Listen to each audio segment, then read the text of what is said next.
പാപികളായ ആളുകളെ ചൊല്ലി മഹാനായ പ്രവാചകൻ ഈസാ ഇബ്നു മറിയം അലൈഹിസ്സലാം തന്നെ ആരാധിക്കണമെന്ന് തന്നെ സംബന്ധിച്ച ആളുകൾ പറഞ്ഞു എന്ന് പരത്തി മഹാനായ ഈസാ നബിയെ, യേശുക്രിസ്തുവിനെ, കന്യാമറിയമിനെ പ്രാർത്ഥനയ്ക്ക്, ഇബാദത്തിന്, ആരാധനയ്ക്ക് ഇലാഹായി കണക്കാക്കിയ ഒരു സമൂഹത്തിന് മുമ്പിൽ മഹാനായ പ്രവാചകൻ ഈസാ നബി പറയും, അല്ലാഹുവേ, ഞാൻ അവരോട് പറഞ്ഞത് എന്നെയും എൻ്റെ മാതാവിനെയും സൃഷ്ടിച്ച സൃഷ്ടാവായ അള്ളാഹുവിനെ ആരാധിക്കണമെന്നാണ്. ഞാൻ പറയാത്തത് അവർ എന്നിൽ ആരോപിച്ചു, ഞാൻ പറയാത്തത് അവർ ചെയ്തു. അതുകൊണ്ട് തമ്പുരാനെ, നീ ശിക്ഷിക്കുകയാണെങ്കിൽ അവർ നിന്റെ അടിമകളാണ്. നീ പുറത്തു കൊടുക്കുകയാണെങ്കിൽ നീ മാപ്പു ചെയ്യുന്നത് കൊണ്ട് നിന്റെ അഭിമാനത്തിന് ഒരു നഷ്ടവും വരില്ലല്ലോ റബ്ബേ. നീ അഭിമാനിയാണ്, നീ അധികാരിയാണ്, നീ ഹക്കീമാണല്ലോ എന്ന് ഈസാ നബി നാളെ പരലോകത്ത് അവിടുത്തെ ഉമ്മത്തികളെ ഓർത്ത് പറയുന്ന വചനം നമ്മളെയോർത്ത് കരഞ്ഞു ദുആ ചെയ്യുകയാണ്, നിസ്കരിക്കുകയാണ് ഹബീബുനാ റസൂലുള്ളാഹി സ്വല്ലല്ലാഹു അലൈഹി വസല്ലം. അല്ലാഹുമ്മ ഉമ്മത്തി, അല്ലാഹുമ്മ ഉമ്മത്തി, അല്ലാഹുമ്മ ഉമ്മത്തി എന്ന് ഹബീബ് ദുആ ചെയ്തിട്ടുണ്ട്. നിസ്കാര ശേഷം എൻ്റെ ഉമ്മത്തികളെ ഓർക്കുകയാണ്. അല്ലാഹുവേ, എൻ്റെ ഉമ്മത്തികളെ ഓർക്കുകയാണ് റബ്ബേ, എൻ്റെ ഉമ്മത്തികളെ ഓർക്കുന്നു. ജിബ്രീൽ അലൈഹിസ്സലാമിനെ അയച്ചാണ് അല്ലാഹുവിൻ്റെ മറുപടി വരുന്നത്.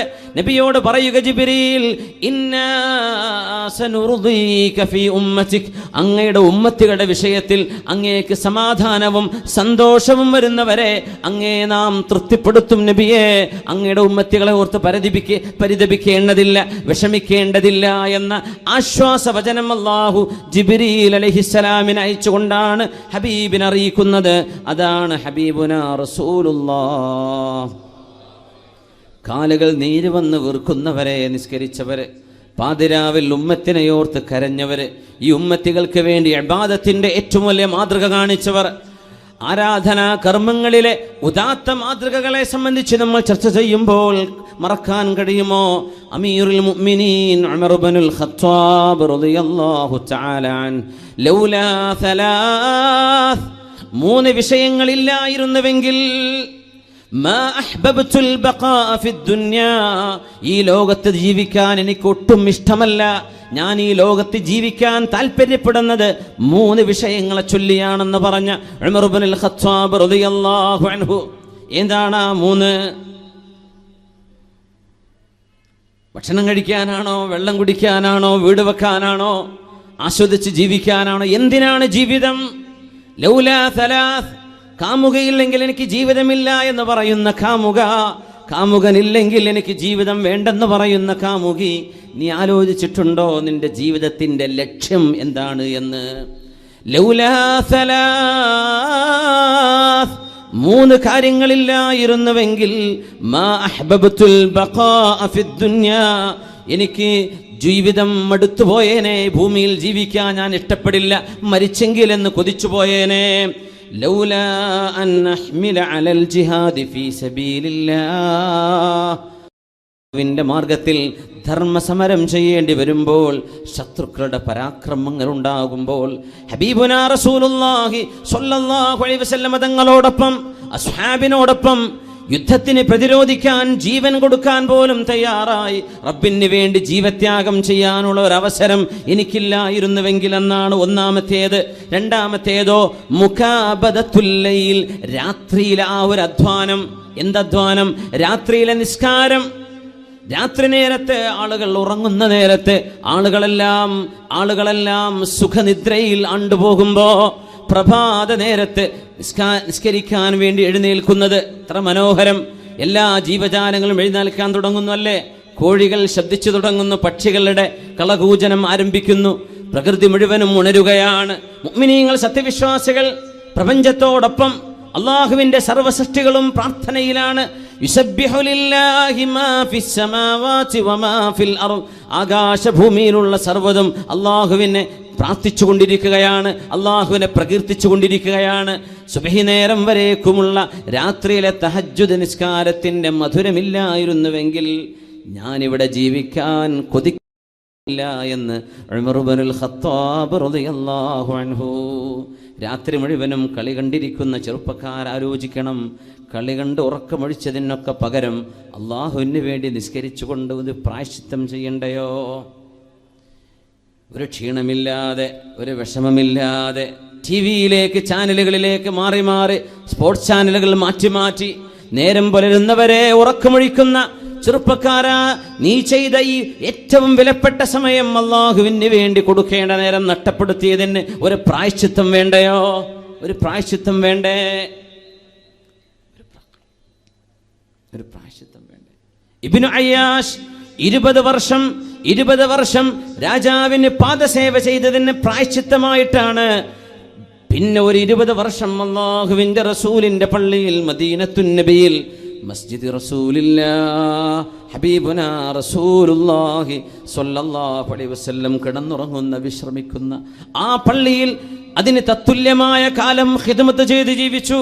രാജാവിന് ചെയ്തു കൊടുത്ത ആ ഒരു കാലഘട്ടം കൊണ്ട് നഷ്ടപ്പെടുത്തിയതിന് പ്രായശ്ചിത്തമായിട്ട് ബാക്കിയുള്ള കാലം ഒരു 20 ആണ്ടുകൾ ഹബീബിന്റെ പള്ളിയിൽ, ഹബീബിനാവട്ടെ രാജകുമാരന്മാരുടെ രാജകുമാരൻ, അള്ളാഹുവിൻ്റെ ഹബീബിൻ്റെ പള്ളിയിൽ അള്ളാഹുവിൻ്റെ ഹബീബിന് വേണ്ടി 20 കൊല്ലം ഖിദ്മത്ത് ചെയ്ത് ജീവിക്കുന്നു. പ്രായശ്ചിത്തമാണത്. മനസ്സിൽ തോന്നുന്ന ഒരു പ്രായശ്ചിത്ത ബോധം, കുറ്റബോധം നമുക്കത് തോന്നണം ചെറുപ്പക്കാരാ.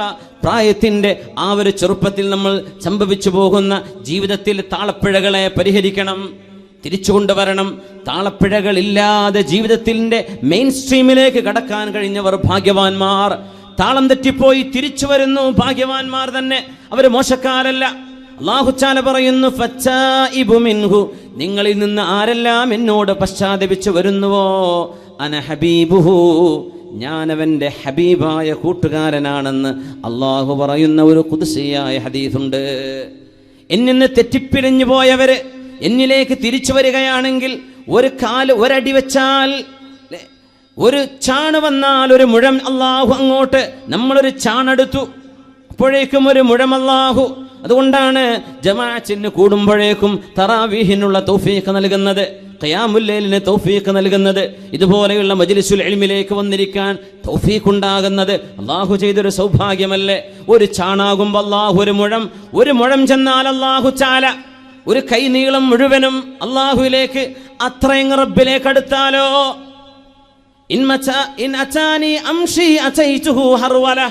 എൻ്റെ അടുത്തേക്ക് നടന്നു വന്നാൽ അള്ളാഹു പറയുന്നു, ഞാൻ അവൻ്റെ അടുത്തേക്ക് ഓടിച്ചെല്ലും.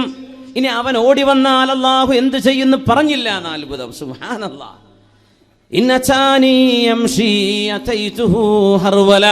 എന്നിലേക്ക് നടന്നു വന്നാൽ ഞാൻ അവനിലേക്ക് ഓടി അടുക്കും.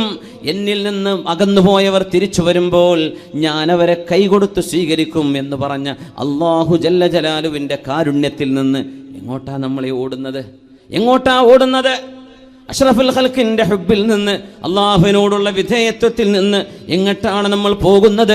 റളിയല്ലാഹു അൻഹു പറയുന്നു, 3 വിഷയങ്ങളില്ലായിരുന്നുവെങ്കിൽ ഈ ലോകത്ത് ജീവിക്കാൻ ഞാൻ ഇഷ്ടപ്പെടുന്നില്ല. രണ്ടാമത്തേത് രാത്രിയിലെ നിസ്കാരമാണ്. മൂന്നാമത്തേത് മുജാലസതു അഖ്വാമിൻ യൻതഖൂന അതായിബൽ കലിമി കമാ യുൻതഖാ അതായിബുസ് സമർ. എനിക്ക് ചില സദസ്സുകളിൽ ചെന്നിരിക്കാനുള്ള സൗഭാഗ്യമുണ്ടാകുമ്പോൾ ഓർത്തുപോകുന്നു, അടുത്തൊന്നും മരിക്കല്ലേ എന്ന് ഉമറന്നവർ പറയാ, എൻ്റെ ജീവിതം നീണ്ടുപോയെങ്കിലെന്ന് കൊതിക്കുന്നു. മുജാലസതു അഖ്വാമിൻ, ഒരു ഉമ്മത്തിൻ്റെ കൂടെ ഇരിക്കാൻ ആഗ്രഹമുണ്ട്. യൻതഖൂന അതായിബൽ കലിം, നല്ല വാക്കുകൾ തെരഞ്ഞെടുത്തു തരും അവർ നല്ലതേ പറയൂ, അവർ നല്ലതേ പഠിപ്പിക്കൂ, നല്ലതാണ് ഓർമ്മിപ്പിക്കുന്നത്. അത്തരം സദസ്സുകളിൽ ചെന്നിരിക്കാനുള്ള സൗഭാഗ്യമുള്ളപ്പോൾ ഈ ലോകത്തുനിന്ന് പോകാൻ എനിക്ക് ഇഷ്ടമില്ല.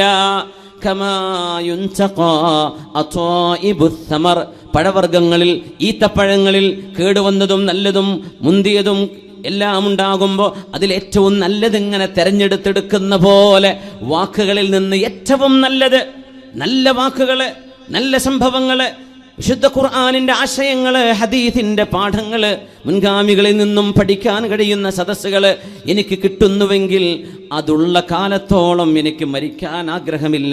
ഇതില്ലെങ്കിൽ എന്തിനാണ് ലോകം എന്ന്, എന്തിനാണ് ഈ ജീവിതം? ഈ 3 ഇൽമിന്റെ മജ്ലിസ്, നല്ല വാക്കുകൾ, നല്ല കർമ്മങ്ങൾ, നല്ല വചനങ്ങൾ, അള്ളാഹുവിനെ പറ്റി റസൂലിനെ പറ്റി ഓർമ്മിപ്പിക്കുന്ന സദസ്സുകൾ അതില്ലായിരുന്നുവെങ്കിൽ, രാത്രി നേരത്തെ നിസ്കാരമില്ലായിരുന്നുവെങ്കിൽ, അള്ളാഹുവിന് വേണ്ടി ത്യാഗം ചെയ്യാൻ കഴിയില്ലായിരുന്നുവെങ്കിൽ, ഈ ലോകത്ത് മാ അഹ്ബബ്തുൽ ബഖാഅ ഫിദ് ദുനിയാ, ഞാനിവിടെ ജീവിച്ചിരിക്കാൻ ഇഷ്ടപ്പെടുമായിരുന്നില്ല എന്ന് ഉമർ ഇബ്നുൽ ഖത്താബ് റളിയല്ലാഹു അൻഹു. ഒന്ന് എഴുന്നേറ്റ് സ്വലാത്തുൽ അല്ലേ, സല്ലു അലൻ നബി മുഹമ്മദിൻ വആലിഹി. സ്റ്റേജുമുള്ളവർ അല്ലാഹുമ്മ സല്ലി അലാ സയ്യിദിനാ മുഹമ്മദിൻ വഅലാ ആലി സയ്യിദിനാ മുഹമ്മദിൻ വബാരിക് വസല്ലിം അലൈഹി. ഒന്നുകൂടെ, അല്ലാഹുമ്മ സല്ലി അലാ സയ്യിദിനാ മുഹമ്മദിൻ വഅലാ ആലി സയ്യിദിനാ മുഹമ്മദിൻ وبارك وسلم عليه. اللهم صل على سيدنا محمد وعلى آل سيدنا محمد وبارك وسلم عليه. جزاكم الله خير. ഹബീബുനാ റസൂലുള്ളാഹി സ്വല്ലല്ലാഹു അലൈഹി വസല്ലം തങ്ങളുടെ പരിശുദ്ധമായ മദ്രസയിൽ പഠിച്ചു വന്നവരെ, അവരുടെ ഇബാദത്തിലൂടെ നമുക്കൊന്ന് ആരംഭയാത്രയാവാം. അബൂബക്കർ സിദ്ദീഖ് റളിയല്ലാഹു തആല അൻഹു, അംബിയാ കഴിഞ്ഞാൽ സ്വർഗ്ഗത്തിലേക്ക് ആദ്യം പോകുന്നത് മഹാനായ സിദ്ദീഖ് എന്നവരല്ലയോ റളിയല്ലാഹു അൻഹു.